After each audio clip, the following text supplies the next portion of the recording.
Welcome everyone to the absolutely fabamouse world of the Space Mice. Today, we're diving into a story where one poor captain's day off is about to go horribly, and I mean comically, wrong. This is the tale of a Saturday that just completely flew off the rails. So let's meet our hero, Captain Geronimo Stiltonix. He's in charge of the spaceship Mouse Star 1, but if he's being honest, his real passion is writing. This quote pretty much sums him up perfectly. It's the classic conflict, right? Duty versus desire. He's a captain, but he's a writer at heart. We've all been there, haven't we? You're just desperate for one single day of peace and quiet. But for Geronimo, as you can see, the universe has some other, much more chaotic plans lined up. His simple dream of a lazy Saturday is about to spiral into a full-blown galactic nightmare. So what did Geronimo's perfect day off even look like? Well, after the week he just had, you'll see his plans were actually super simple, but man, his need for a break was just massive. I mean, just look at this list. Rescuing not one, but two lost spaceships, fighting off alien werewolves, and maybe worst of all, having to go to a stuffy art opening. It's pretty safe to say Geronimo has more than earned himself a day off. And his dreams for the day were so incredibly modest. No big adventures, no heroics. He just wanted to sleep in, maybe have a nice creamy gorgonzola muffin in bed, throw on a casual uniform, and get a relaxing whisker trim. You know, it's the little things, even when you're in outer space. And he's all set up for it. He's got his pajamas on, the relaxing music for the Busy Mouse CD is playing, and most importantly, the Do Not Disturb sign is hanging on the door. For just a split second, it really seems like he's actually going to get his wish. But of course, in the world of the Space Mice, peace is a very fragile thing. And Geronimo's is about to be completely shattered by a very, very jarring sound. And there it is. That's the sound of his day off officially ending before it even really began. It's his wrist phone, and trust me, it's not just a friendly call. It's an order. At 4 o'clock in the morning, the first interruption crashes in, and it's in the form of Geronimo's super overbearing grandfather, Admiral William Stiltonix. And he's not asking, he's ordering Geronimo to play in the Intergalactic Tennis Tournament today. And we're not talking about just any old tennis here. According to the Encyclopedia Galactica, this is space tennis. It's played in zero gravity, which makes it, almost impossible to actually hit the ball.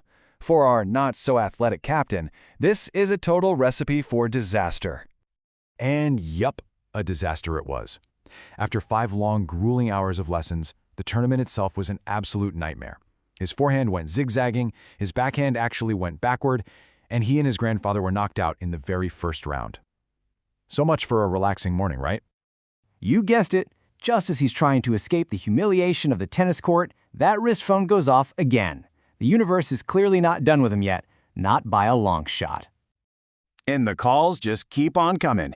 First, it's Professor Greenfur, the ship scientist, who absolutely needs to show Geronimo his new invention right now. Then it's his sweet little nephew Benjamin, who really wants to go to the Astral Park. His day is getting pulled in a million different directions.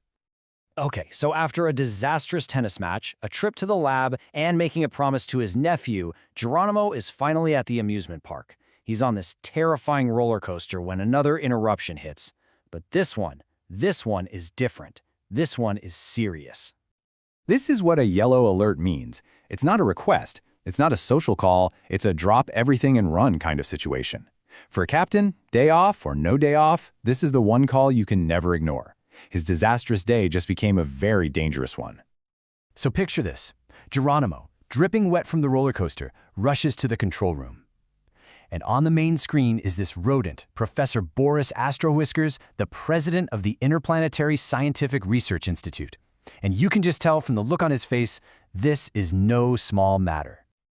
A scientific expedition on the frozen planet of Polarix has gone completely silent. Dr. Oslo Banzai and his 2 assistants are missing. Professor Astrowhiskers is calling the Mouse Star 1 because he needs a crew of adventure-seeking space mice to go mount a rescue. So, the mission is crystal clear. Get to the ice planet Polarix and find the missing scientists. Sounds simple, right? Well, not exactly. As they get closer to the planet, they run into a really strange and very dangerous problem. Just as they arrive in orbit around Polarix, another yellow alert starts blaring. But this time, it's internal. It's coming from the engine room. Now the ship itself is in danger. And here's why. The ship runs on something called tetrastellium, which is the super precious power source. But some invisible force around Polarix is just sucking their batteries dry at a crazy fast rate. If they get any closer, they literally won't have enough power to leave. They'll be trapped. Okay, so they can't get close to the planet, but they can't just abandon the mission either. It feels like an impossible situation, but this is where Captain Stiltonix, our reluctant writer, really proves he's a true leader. He comes up with a plan. And it's actually a pretty brilliant plan. He decides to keep the Mouse-Star 1 at a safe distance and use the ship's teleporter to beam a rescue team down to the surface. It's risky for sure, but it's their only real shot. Of course, not everyone is exactly thrilled with this plan. His cousin Trap is terrified of being teleported to a frozen planet.